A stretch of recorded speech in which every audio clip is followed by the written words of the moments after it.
नमस्कार, मैं सुजीत कुमार आपका YouTube चैनल पर हार्दिक स्वागत करता हूं और अभिनंदन करता हूं।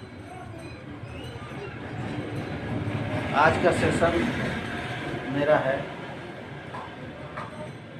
कॉन्फिडेंस और नॉलेज में अंतर।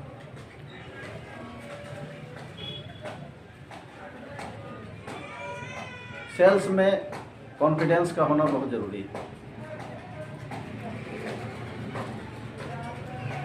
और उतना ही ज़रूरी नॉलेज का होना भी। अगर आप का कॉन्फिडेंस मजबूत होगा तभी नॉलेज आपका सेल्स में काम करेगा। अगर नॉलेज आपका ठीक है और कॉन्फिडेंस कमज़ोर है तो सेल्स में सफल होने की संभावना कम है। सेल्स में सफल होने के लिए नॉलेज और कॉन्फिडेंस दोनों का साथ होना बहुत जरूरी है।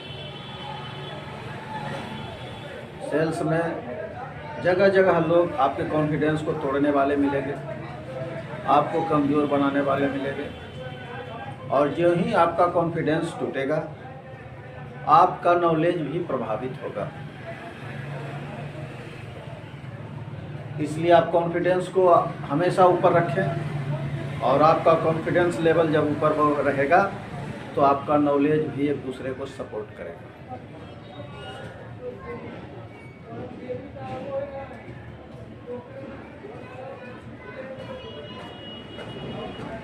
सेल्स में पेशेंस रखना बहुत ज़रूरी है। तरह तरह समस्याओं का सामना करना पड़ेगा। चारों तरफ से आपके ऊपर सवालों को बौछार की जाएगी और उन सबों से आपको बचना है और उसका तर्कसंगत जवाब देना है। जब आप उसका तर्कसंगत जवाब देंगे तो सामने वाले की नज़र में आपका वैल्यू बढ़ेगा। कभी कभी तो आपका कॉन्फिडेंस लेवल के चलते बीमा क्लोज हो जाएगा।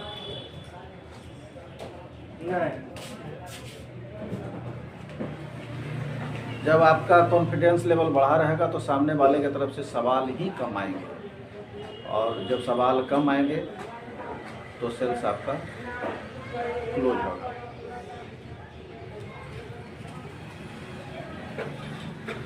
नॉलेज बहुत ज़रूरी है। जिस भी प्रोडक्ट, जिस भी कंपनी का आप काम कर रहे हो, जिस भी इंश्योरेंस सेक्टर में आप काम कर रहे हो,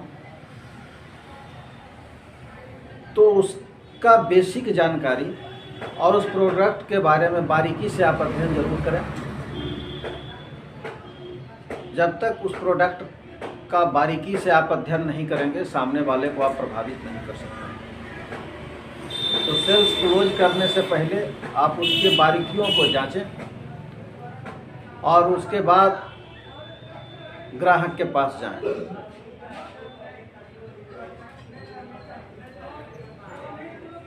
सेल्स क्लोज होने में 50% कॉन्फिडेंस का और 50% नॉलेज का, लेकिन दोनों की मात्रा तब बराबर होगी जब कॉन्फिडेंस लेवल आपका बहुत मजबूत होगा। ऐसा नहीं है कि कॉन्फिडेंस लेवल बहुत मजबूत हो और प्रोडक्ट की जानकारी आपके पास हो गई। मैंने पिछले सेशन में आपको बताया था कि प्रोडक्ट्स नहीं बिकते हैं, आइडियाज़ बिकते हैं। सेल्समैन के आइडिया बिकते हैं, टेक्निक बिकते हैं। नए नए टेक्निक का इस्तेमाल करें, पुराने टेक्नोलॉजी के भरोसे नहीं चलें, नए टेक्नोलॉजी का इस्तेमाल करें, नए टेक्निक का इस्तेमाल करें। नया दौर, जैसे जैसे दौर बदलता जाएगा पुराने दौर की टेक्निक नए दौर में आपका काम नहीं करेगा। इसलिए नए दौर में आप नए टेक्निक का इस्तेमाल करें, उस प्रोडक्ट से संबंधित अध्ययन करें और उसमें आप अपडेट करें।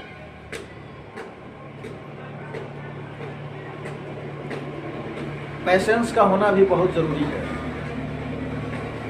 कभी कभी आप देखेंगे कुछ ऐसे लोग लोगों से आपका सामना होगा, उस समय अगर आप धैर्य से नहीं रहे, आप अपना पैसेंस नहीं बनाए, तो उसके बेवकूफ़ी का आप शिकार हो सकते हैं। तो ज़िंदगी आपको जीनी है, कॉन्फिडेंस लेवल आपको बढ़ाना है, नॉलेज आपको है। तो किसी दूसरे के कहने पे आप अपनी ज़िंदगी का इस्तेमाल नहीं करें, किसी दूसरे के कहने पे आप गुस्सा नहीं हो, किसी दूसरे के कहने पे अपना कोई वर्क नहीं करें। ऐसा नहीं हो कि आप दूसरे के कहने पर अपने सांसारिक जीवन की गतिविधियों पर प्रभावित करें। सामने वाला कभी कभी चाहेगा कुछ ऐसा बोल देगा जिससे आपको गुस्सा आ जाए, भाई तो फिर उसमें और आप में क्या फ़र्क पड़ता है? सामने वाला आपसे कम पढ़ा लिखा है, आपसे कम ज्ञान उसके पास है, और फिर वो चाह रहा है कि आप गुस्सा हो, आपके मुंह से गलत शब्द निकले, वो ऐसा चाह रहा है, आपकी छवि धूमिल हो, और फिर उसी के कहने पे आप चल रहे हैं, तो फिर आप में उसमें कोई फ़र्क नहीं पड़ता है। आप ऐसे लोगों के साथ से दूर रहें जो लोग कम पढ़े लिखे हैं,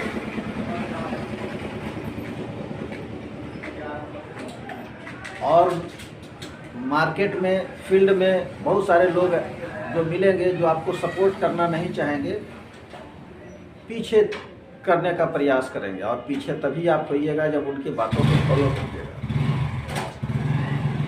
कोई आदमी कुछ बोल दिया और आप उसकी बातों को लेकर टेंशन में आ गए, अब रात दिन उसी के बारे में आप सोच रहे हैं, उसी से लड़ने के बारे में सोच रहे हैं, और अपना काम धाम छोड़ दिया। तब हमको ये बताइए कि बेहतर वो है या आप? अगर आप बेहतर होते तो उसकी बातों को आप कंसीडर नहीं करते, ये सोच लेते कि वो आदमी बेवकूफ़ है, उसकी बात को क्या सुनना, मैं पढ़ा लिखा हूँ, मैं उससे अपने आप का तुलना नहीं कर सकता हूँ, वो बात खत्म। शिकायत करने वाले लोग भी बहुत मिलेंगे, हमेशा आपके बारे में गलतफहमियाँ फैलाएंगे। उन गलतफहमियों से बचें। सामने वाला जब कोई बोले कि आपके बारे में फलाना फलाना ऐसे बोल रहा था, तो आप उसको बोलिए कि वो बेहतर है या हम बेहतर हैं। अगर आपको लगता है आपके नज़र में अगला आदमी बेहतर है, तब तो उसका जवाब मेरे पास नहीं है, और फिर हम आपको बताएंगे कि वो बेहतर है या हम बेहतर हैं।